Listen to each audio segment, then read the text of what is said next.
जनता की आवाज, हिंदुस्तान की आवाज है, उसको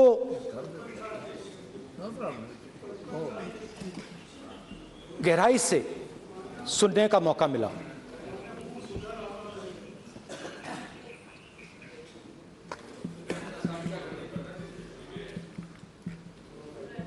शुरुआत में, यात्रा की शुरुआत में मैंने सोचा था कि 3,500 किलोमीटर चलने हैं और मुश्किल है मगर किया जा सकता है।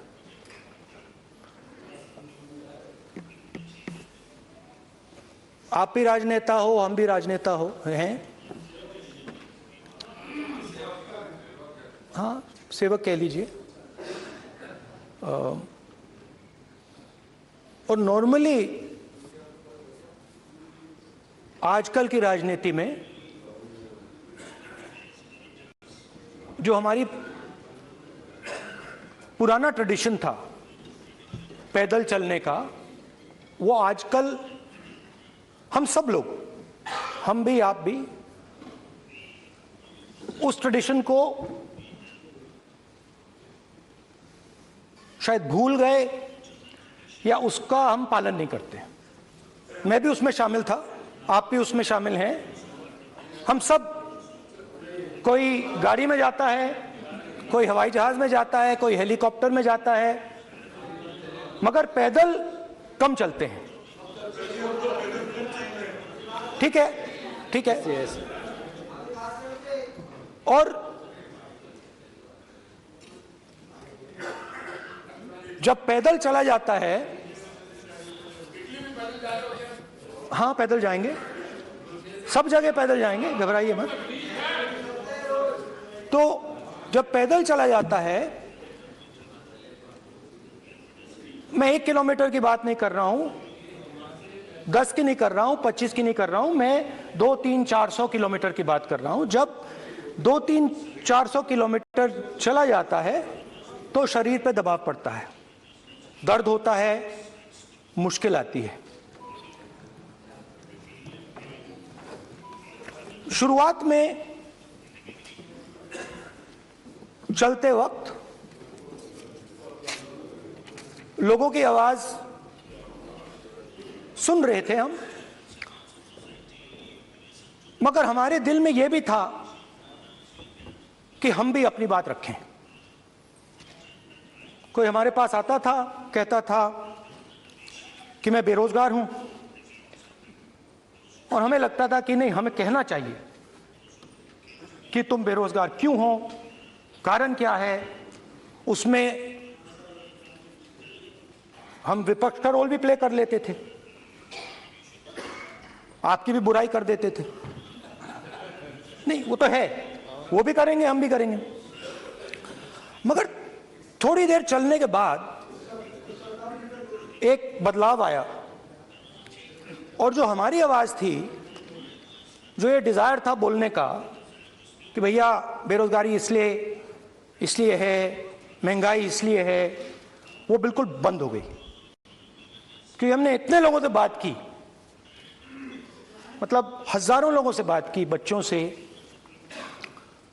बुजुर्गों से, महिलाओं से, माताओं से, बहनों से, कि थोड़ी देर बाद ये बिल्कुल आवाज बंद हो गई। और फिर हम गहराई से, और मैं खुल के कह सकता हूं, मैंने तो अपनी जिंदगी में इस प्रकार से कभी पहले सुना ही नहीं था। क्योंकि हम सब में थोड़ा सा अहंकार होता है कि हम ही बता दें, अपनी बात रखते।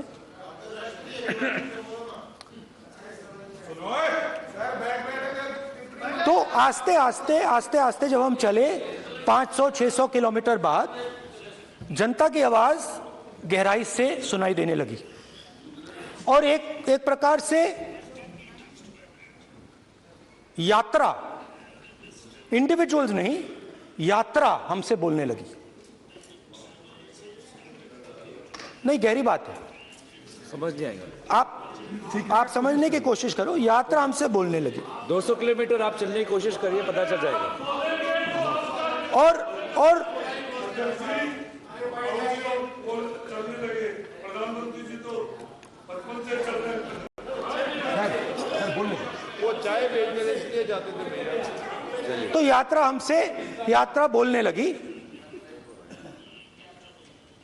कोई आता था कहता था, युवक आता था कहता था मैं बेरोजगार हूं। हम सवाल पूछते थे क्या पढ़ा आपने, इंजीनियरिंग की, अब क्या करते हो?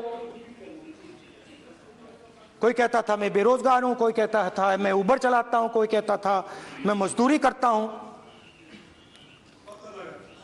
किसान आए हजारों। प्रधानमंत्री बीमा योजना की बात की कि हम पैसा भरते हैं, तूफान आता है, आंधी आती है, पैसा गायब हो जाता है।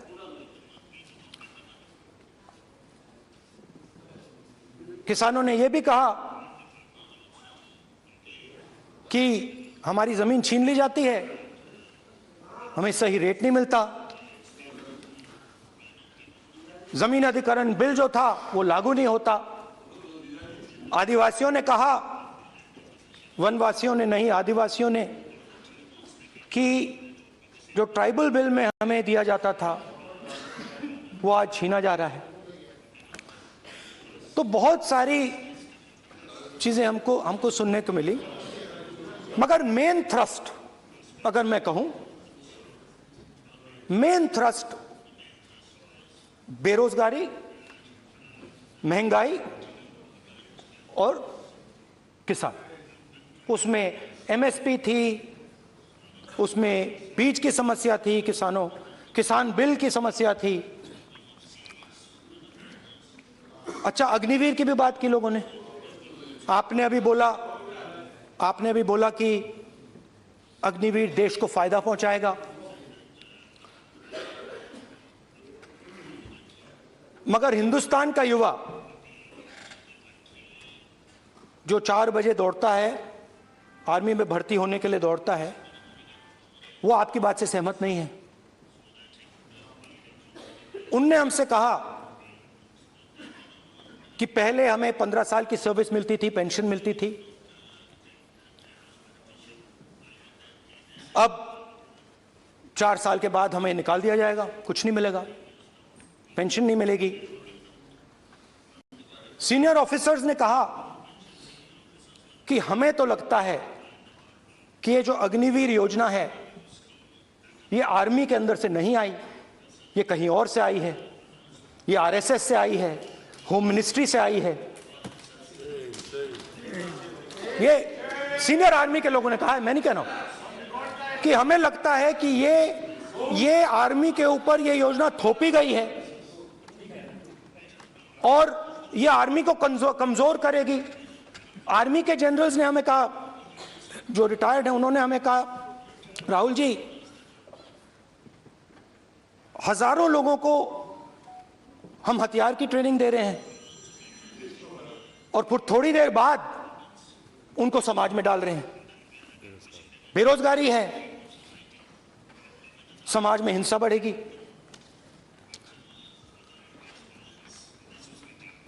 तो उनके मन में था कि ये जो अग्निवीर योजना जो है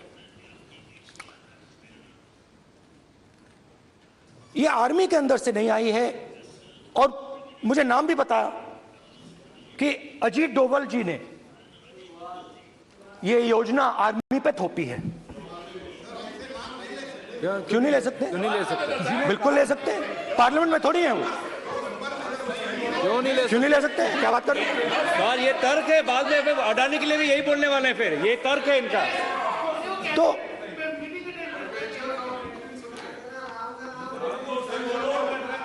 इंटरेस्टिंग बात यह है कि मैंने फिर प्रेसिडेंट्स एड्रेस पढ़ा।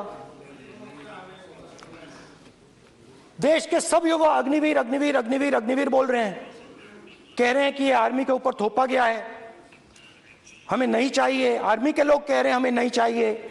जैसे मैंने कहा, आर्मी को लगता है कि होम मिनिस्ट्री ने इनके ऊपर थोपा है, आरएसएस ने ये उनके ऊपर थोपा है। तो ये आवाजें आ रही हैं। अब मैंने आपका बैठिए, अब बैठिए। कौन सा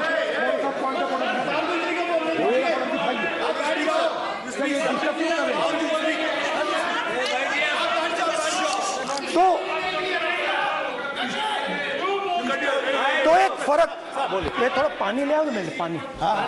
तो मुझे एक फर्क दिखा प्रेसिडेंट्स एड्रेस में बहुत सारी चीजें बोली गई।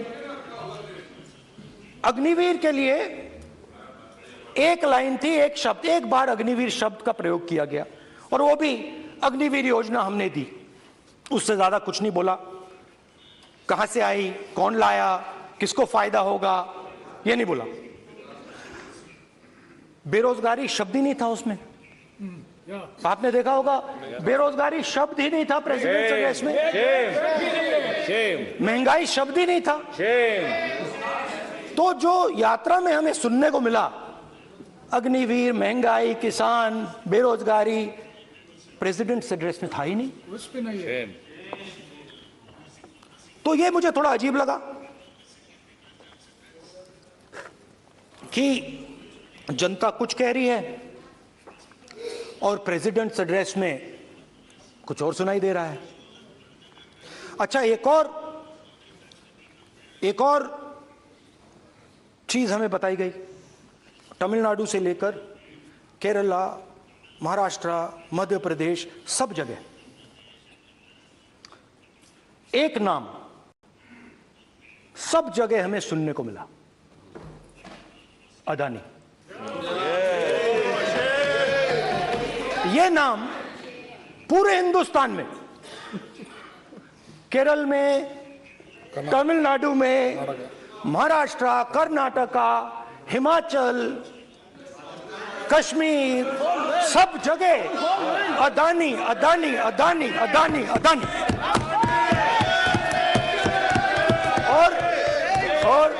और ये नाम नहीं, और इस नाम के बारे में जब लोग बोलते थे मुझसे तो 2-3 सवाल पूछते थे। ये पूछते थे कि ये जो अदानी जी हैं, ये किसी भी बिजनेस में घुस जाता है, ये सफलता प्राप्त कर जाता है, ये कभी फेल नहीं होता। और युवाओं ने मुझसे यह सवाल पूछा कि भाई ये हो क्या रहा है, हम भी सीखना चाहते हैं। मोदी जी ने कहा स्टार्टअप करो, हम भी अदानी जी जैसे बनना चाहते हैं। तो भैया किसी भी बिजनेस में घुस जाओ और एकदम सक्सेस हो जाए। यह पहला सवाल था। दूसरा सवाल था कि ये अदानी जी हैं, ये किसी भी बिजनेस में घुस जाते हैं। पहले ये 1-2 बिजनेस करते थे, अब ये 8-10 सेक्टर्स में काम करते हैं। Airports, data centres, cement, solar energy, wind energy, aerospace and defence, consumer finance, renewables, media. तो उन्होंने मुझसे पूछा कि राहुल जी, हाँ वेट करो, वेट। हाँ, धन्यवाद। पोर्ट्स की बात भी थी।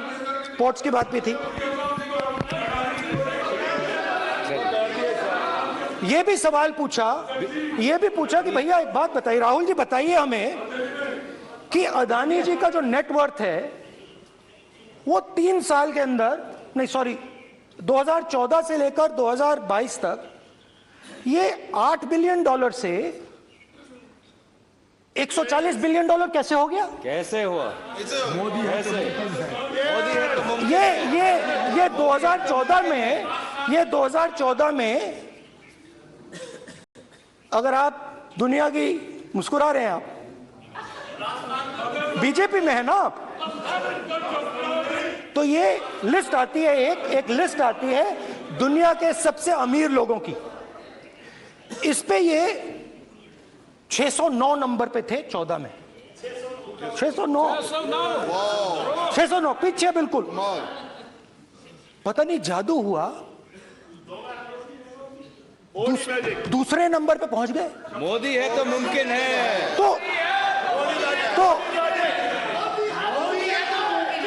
तो मुझसे पूछा यार, बहुत सारे लोगों ने पूछा कि भैया राहुल जी बताइए, हिमाचल में सेब की बात होती है, अदानी जी। कश्मीर में सेब की बात होती है, अदानी जी। पोर्ट्स की बात होती है, अदानी जी। एयरपोर्ट की बात होती है, अदानी जी। इंफ्रास्ट्रक्चर, अच्छा हम सड़क पे चल रहे हैं, मैं पूछूं किसने बनाई, अदानी जी। तो लोगों ने यह भी पूछा कि राहुल जी ये जो अदानी जी जो हैं, इनकी सफलता कैसे हुई,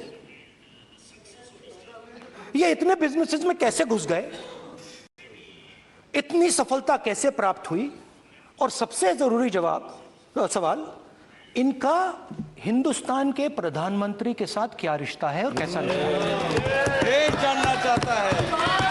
तो देश जानना चाहता है। ये देखिए रिश्ता, ये देख लीजिए। प्लीज पोस्टर माननीय सदस्य, पब्लिक में सर, माननीय सदस्य पोस्टर नहीं, प्लीज पोस्टर नहीं,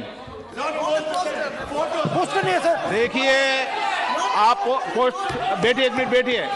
आप पोस्टरबाजी करेंगे तो इधर कहेंगे राजस्थान के मुख्यमंत्री का पोस्टर चिपकाएंगे। पोस्टरबाजी के लिए सदन नहीं है, आप बात करें, पोस्टरबाजी नहीं। स्पीकर सर, आप वरिष्ठ सदस्य हैं, स्पीकर सर, तो पोस्टरबाजी उचित नहीं है। स्पीकर सर, पोस्टरबाजी उचित नहीं है, प्लीज। राजस्थान के मुख्यमंत्री, ये सच्चाई है।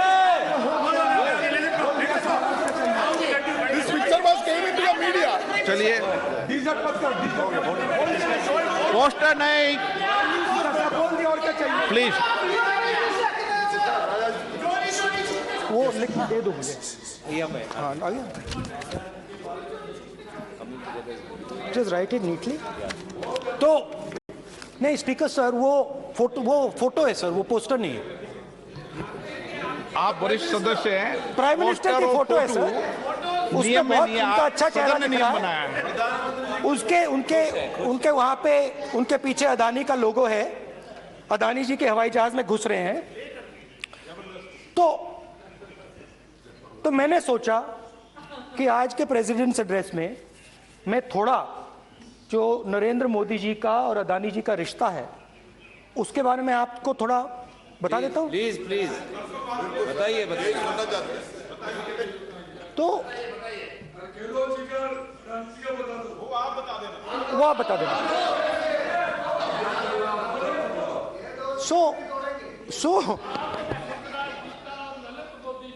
So the relationship begins many years ago when Narendra Modi ji was the Chief Minister of Gujarat.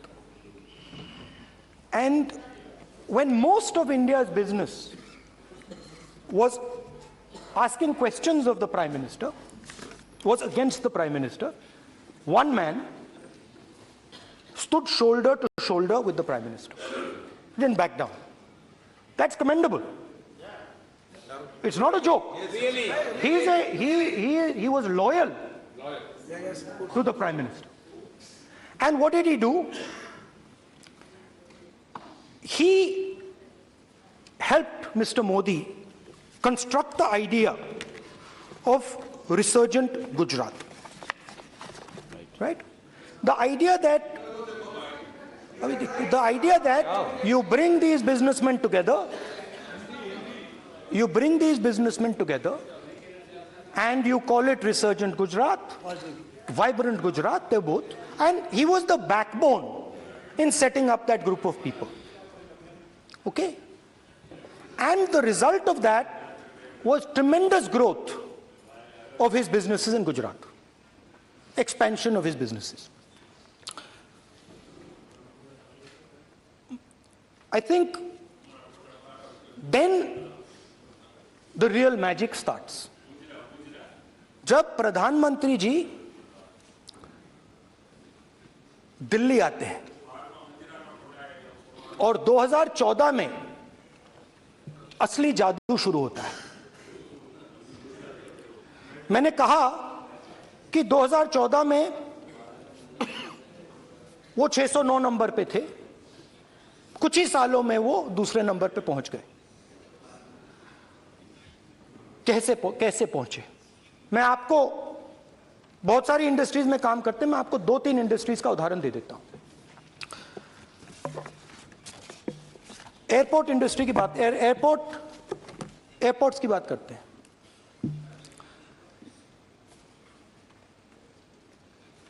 कुछ साल पहले सरकार ने हिंदुस्तान के एयरपोर्ट्स को डेवलप करने के लिए दिया। नियम था, there was a rule that anybody who does not have prior experience in airports cannot be involved in development of these airports. नहीं, गलत नहीं बोल रहा हूं। जीडीके और जीएमआर जो है वो कौन सा एयरपोर्ट डेवलप किया हुआ है? आप बैठ जाइए।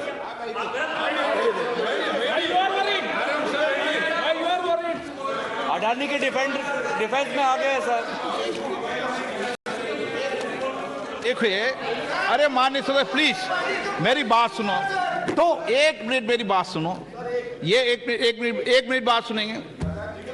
ये संसद है, अपन किस दिशा पर चर्चा कर रहे हैं ये देश देख रहा है। हमें राष्ट्रपति अभिभाषण पर चर्चा करें तो उचित रहे, बाकी आपकी इच्छा है, स्वतंत्र अभिव्यक्ति है। मेरा मानना ये है, तो अपन एक विषय पर ओके, तो आपको तो रूल था, नियम था। हाँ, पॉइंट ऑफ ऑर्डर किस पे है ये? सर कैसे एयरपोर्ट का प्राइवेटाइजेशन तो उनके समय हुआ, ऐसी कोई पार्टी थी जिसका अनुभव था? ये कौन सी बात कर रहे हैं? ओके बोलिए, ओके प्लीज ओके बोलने दे आपको नेता को, तो बोलने दे आपको नेता को। रूल था, प्लीज बोलने दे। रूल था कि अगर कोई एयरपोर्ट बिजनेस में नहीं था तो वो इन एयरपोर्ट्स को ले नहीं सकता था। इस रूल को हिंदुस्तान की सरकार ने बदला। किसी ने भी बनाया हो, रूल था। किसी ने भी बनाया हो, रूल था। रूल बनाया किसने बात नहीं है, रूल बदला किसने बात है। रूल बदला गया,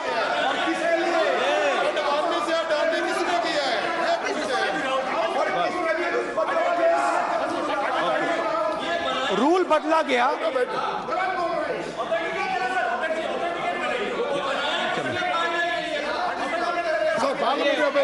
चलता रहेगा क्या सर? रूल को बदला गया। सर बोलने दीजिए। करना चाहिए सर, ऑथेंटिकेट करना चाहिए। चलिए आप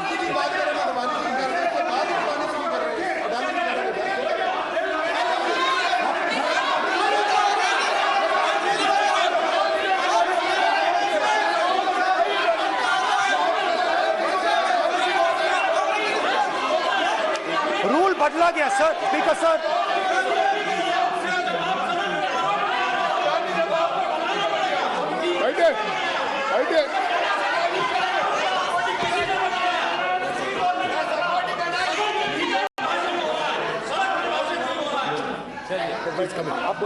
तो ये रूल बदला गया। उस समय मीडिया में इसके बारे में चर्चा हुई थी। रूल बदला गया और अदानी जी को 6 एयरपोर्ट्स दिए गए। उसके बाद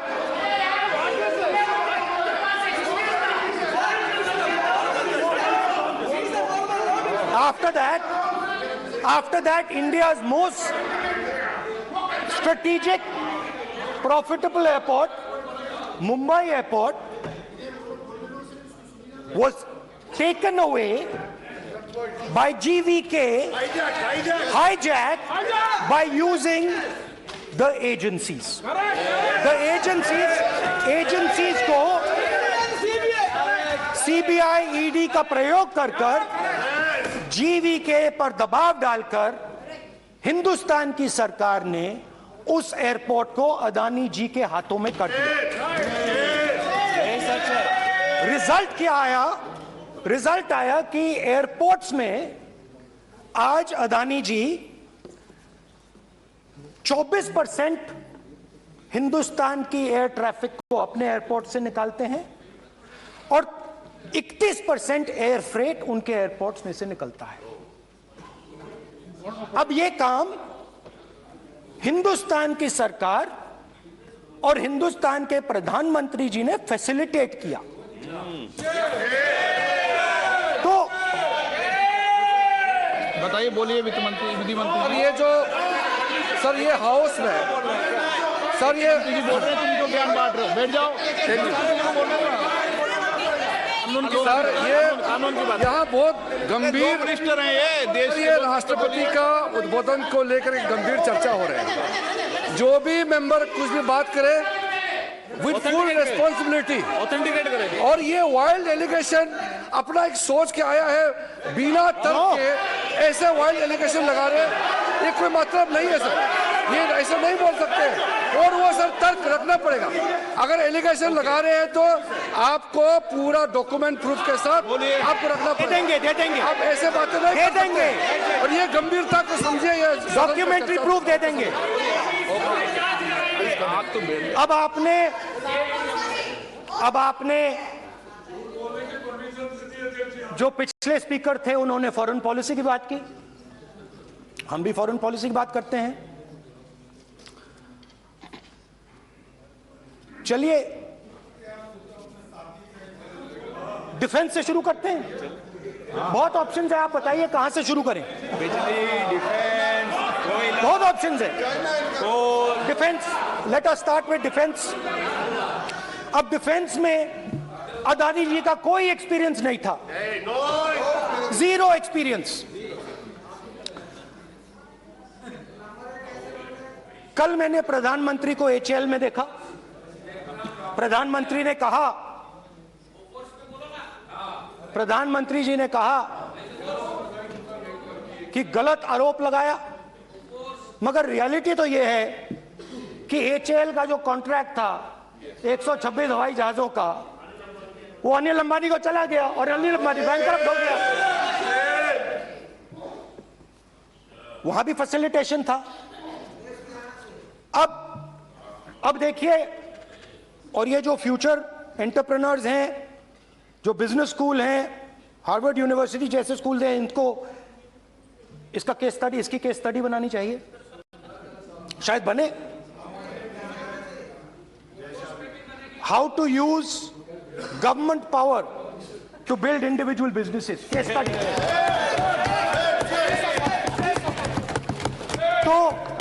तो अब देखिए, अदानी जी की डिफेंस में इंटरेस्ट देखिए।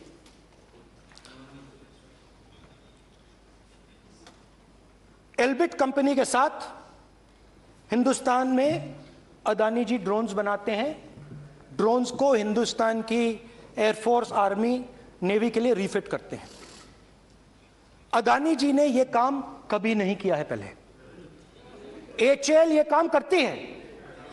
हिंदुस्तान में और भी कंपनीज हैं जो ये काम करती हैं, मगर प्रधानमंत्री जी इजराइल जाते हैं और उसके एकदम बाद अदानी जी को ये कॉन्ट्रैक्ट मिल जाता है, मगर एक नहीं मिलता।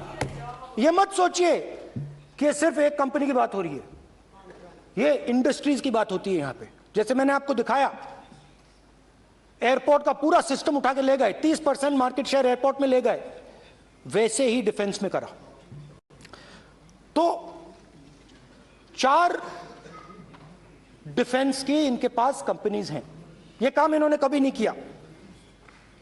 स्मॉल आर्म्स, जिसमें टावर है जो हमारी स्पेशल फोर्सेस यूज करती है, आर्मी यूज करती है, जिसमें गलील स्नाइपर राइफल है, ये सब अदानी जी बनाते हैं।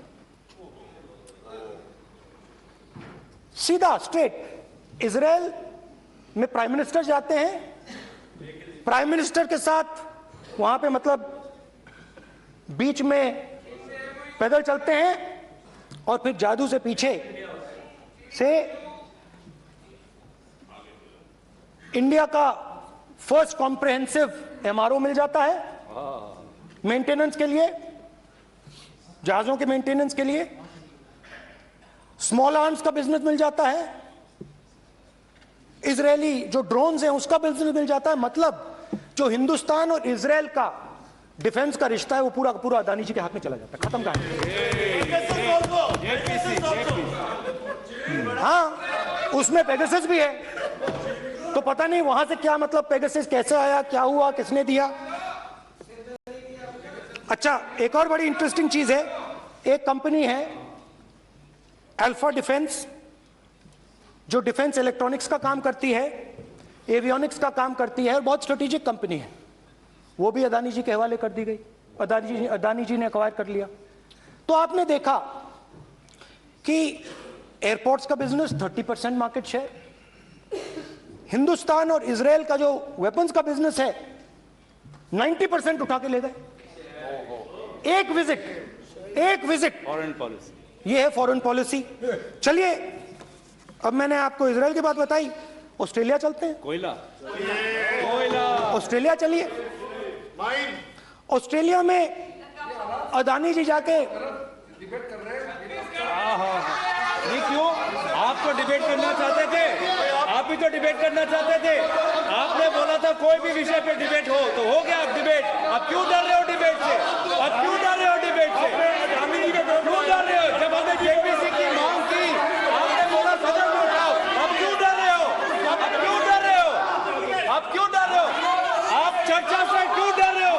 चर्चा से डर रहे हो आप।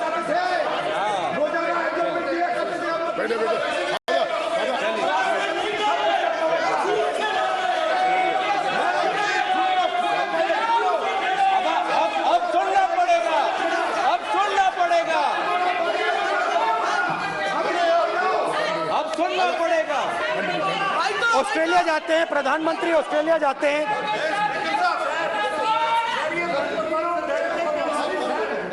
प्रधानमंत्री ऑस्ट्रेलिया जाते हैं।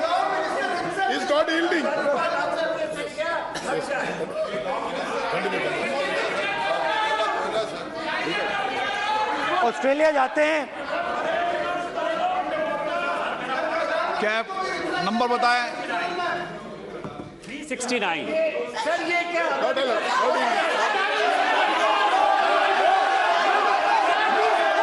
369 सर, ये कहता है सर, एक पेपर और document to be laid on the table shall be duly authenticated by the member presenting. देखिए पूरा सरकार इन्होंने सर, मैं इनको चैलेंज करता हूं कि जीएमआर और जीबीके उसको कब एयरपोर्ट का जो है संचालन का अधिकार था और कौन सा रूल है वो कोर्ट करे सर। इस रोल के आधार पर ये इनको मैं चैलेंज करता हूं, पूरी कांग्रेस पार्टी को चैलेंज करता हूं कि जीएमआर और जीबीके को कौन सा एयरपोर्ट चलाने का लाइसेंस जब दिया तो उनको उसका नॉलेज था। मैं चैलेंज करता हूं पूरी कांग्रेस पार्टी को। जब इन्होंने बिरला को बनाने का दिया, डालमिया को बनाने का दिया, टाटा को बनाने का दिया लाइसेंस, उस वक्त उनको कौन सा मोटर चलाने का अधिकार था सर? ये गलत बयानी कर रहे हैं। मेरा ये कहना है कि आप एलिगेशन प्रधानमंत्री के ऊपर लगा रहे हैं, आप पेपर दीजिए और कौन सा रूल भारत सरकार ने चेंज किया एयरपोर्ट में अडानी के लिए वो ऑथेंटिकेट कीजिए, नहीं तो इस तरह की बात नहीं कर सकते हैं।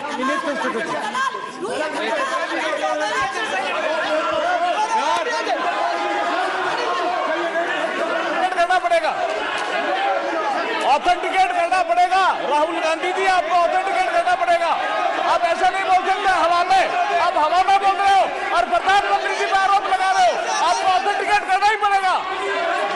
आप ऐसे ही बोल रहे हो कि जीएमआर का, जीवीके का समय रूल था, कहा था रूल? कोई रूल नहीं था। आपको यू हैव टू ऑथेंटिकेट, और ऑथेंटिकेट करके ही रखना पड़ेगा आपको। पहले रखिए और उसके बाद आगे बात करने देंगे, नहीं तो माफी मांगिए देश से। आप प्रधानमंत्री जी पर आरोप लगा रहे हैं, सर बोलने दीजिए। अनाप शनाप आरोप लगा रहे, बिना किसी डॉक्यूमेंट के आरोप लगा रहे प्रधानमंत्री जी पे। रूल 353 सर, रूल 353 किया है sir, no allegation of defamatory और incriminatory nature shall be made. Unless you have given notice. छोड़िए, वो तो प्रधानमंत्री के खिलाफ एलिगेशन लगा रहे हैं बिना नोटिस दिए, बिना कोई डॉक्यूमेंट दिए। सर, ये रिकॉर्ड पर नहीं आना चाहिए सर, ये बिल्कुल रूल का उल्लंघन है। और क्या क्या बातें वो कह रहे हैं सर, मैं उसको रिपीट नहीं करना। Reckless allegation, baseless allegation, in violation of rules. Sir, ये स्वीकार नहीं होना चाहिए। ओके सर, लेट अस एक सब बैठिए, ऑस्ट्रेलिया पीएम जाते प्लीज हैं। बैठिए, आप प्लीज बैठिए, वरिष्ठ वकील साहब बैठिए। ऑस्ट्रेलिया जाते हैं। एक मिनट राहुल जी, एक मिनट। नियम 369 भी मैंने देखा है, 333 भी देखा है। मेरा आग्रह है, सदन भारत की संसद है, हम एक ही विषय पर सारी राष्ट्रपति की चर्चा लगाए, ये उचित है क्या? फिर आपको बोलना बोले नहीं, स्पीकर नो, गलत तरीका है राहुल गांधी जी, आप बोल नहीं, गलत तरीका है। क्या देश को संदेश देना चाहते हैं आप? क्या संदेश देना चाहते हैं देश को? चलिए राहुल गांधी जी। ऑस्ट्रेलिया में प्रधानमंत्री जाते हैं। आप बोलिए सर, स्पीकर सर, प्रधानमंत्री जी ऑस्ट्रेलिया जाते हैं और जादू से State Bank of India $1 billion loan Adani ji को ऑफर कर जरूरी है सर, इसका भी डॉक्यूमेंट जरूरी है क्या? बताओ। मोदी जी, आपका सरकार की बात है। Sadyr please.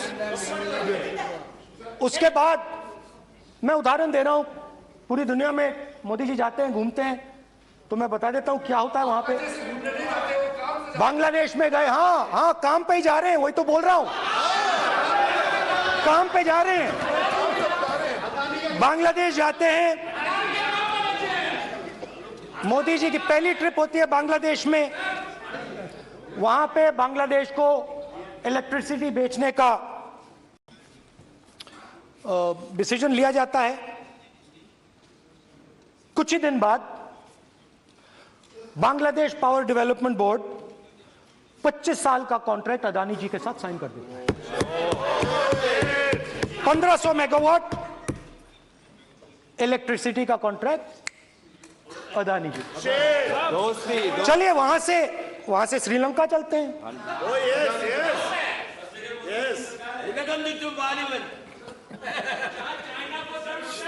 जून 2022 में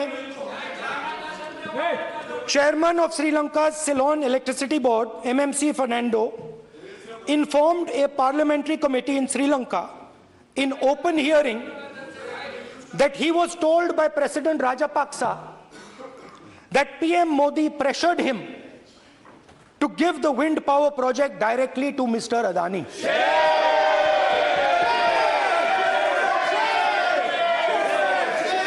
मतलब श्रीलंका इलेक्ट्रिसिटी बोर्ड के चेयरमैन कहते हैं कि उन्होंने राजापाक्सा जी ने कहा कि हिंदुस्तान के प्रधानमंत्री ने उनको कहा है कि ये विंड पावर का प्रोजेक्ट है, ये अदानी जी को देना है। तो ये रही आपकी फॉरेन पॉलिसी। ये हिंदुस्तान की फॉरेन पॉलिसी नहीं है, ये अदानी जी की फॉरेन पॉलिसी है, उनके बिजनेसेस बनाने की फॉरेन पॉलिसी है। अब यात्रा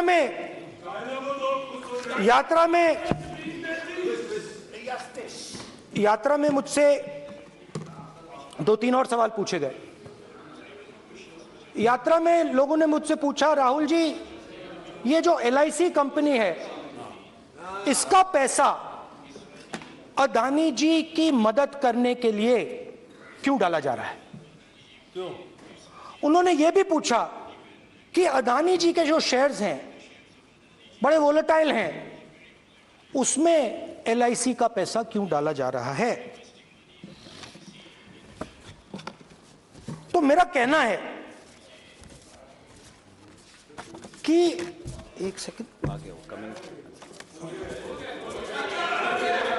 मेरा कहना है कि अदानी जी की मदद प्रधानमंत्री जी और हिंदुस्तान की सरकार कैसे करती है?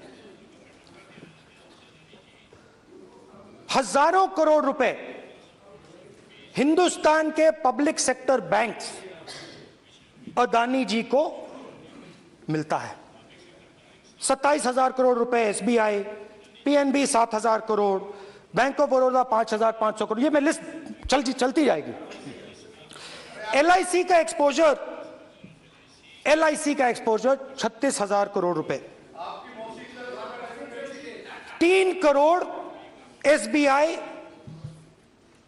and other PSU bank holders. Money is going to Mr. Adani and to finance.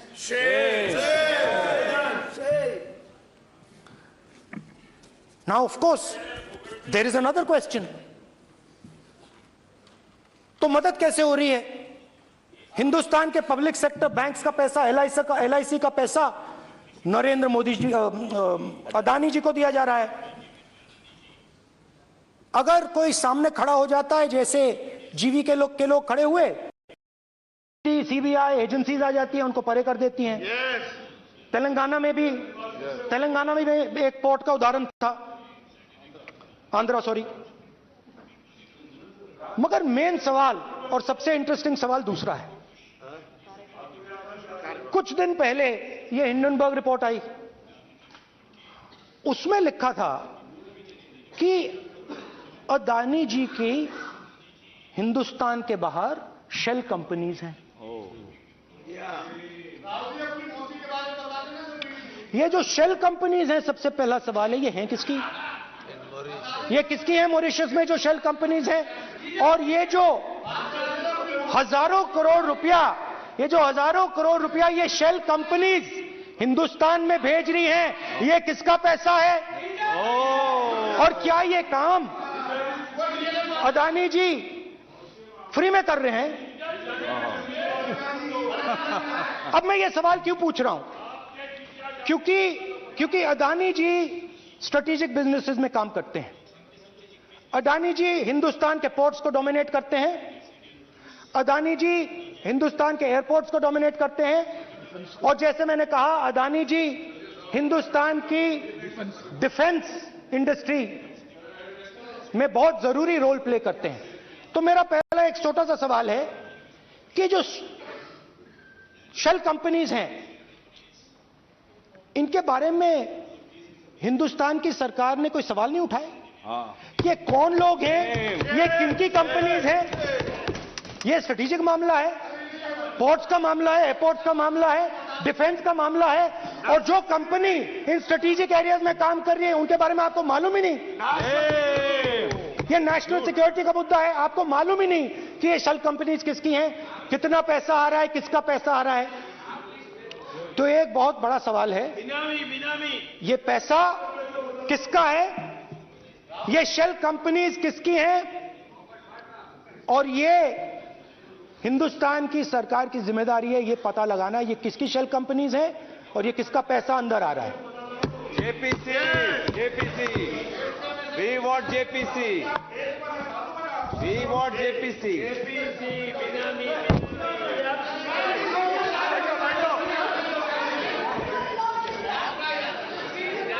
अच्छा,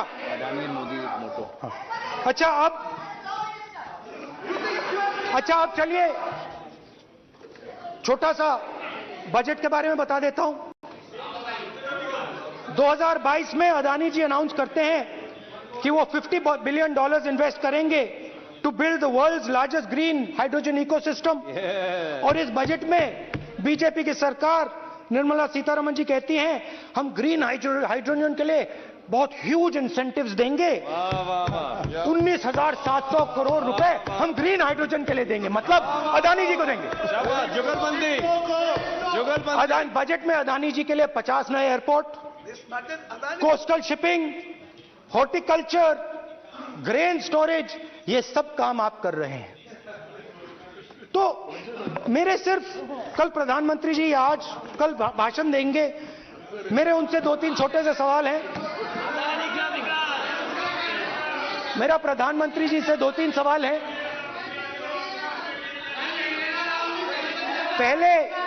पहले अदानी जी के हवाई जहाज में मोदी जी जाते थे, अब मोदी जी के हवाई जहाज में अदानी जी जाते हैं।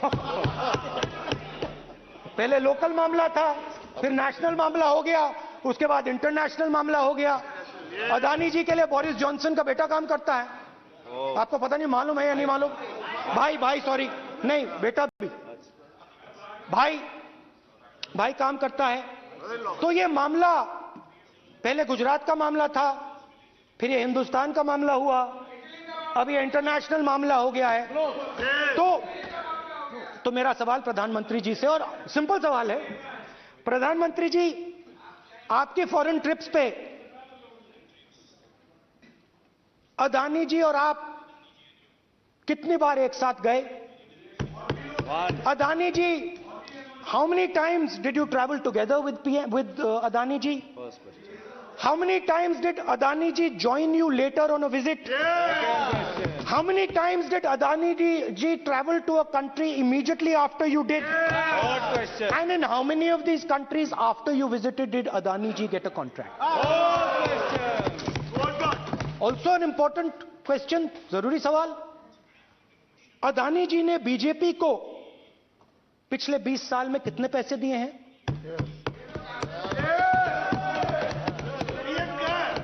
इलेक्टोरल बॉन्ड्स में कितना पैसा दिया है?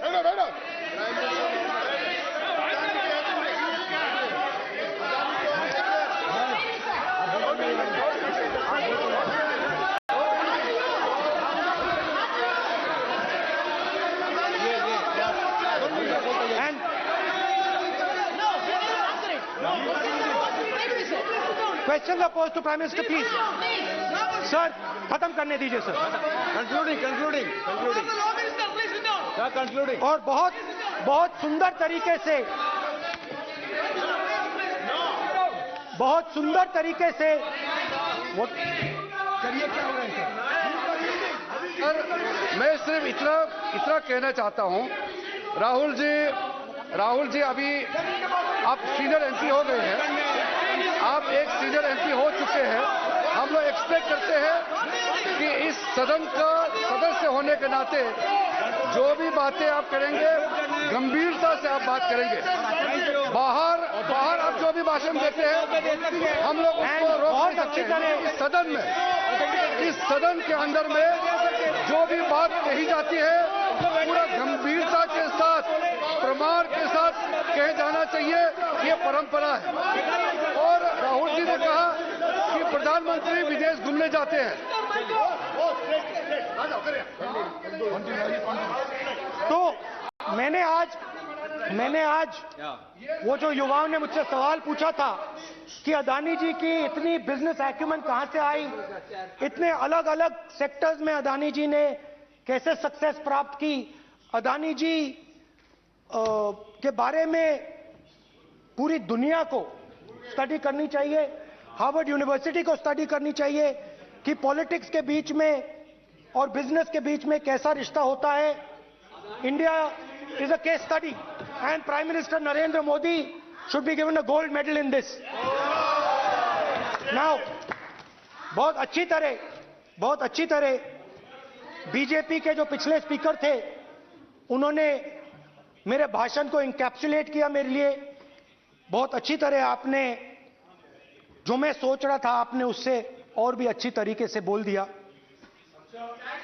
Coming together is a beginning, keeping together is progress, working together is success. Adani ji and Narendra Modi ji, thank you.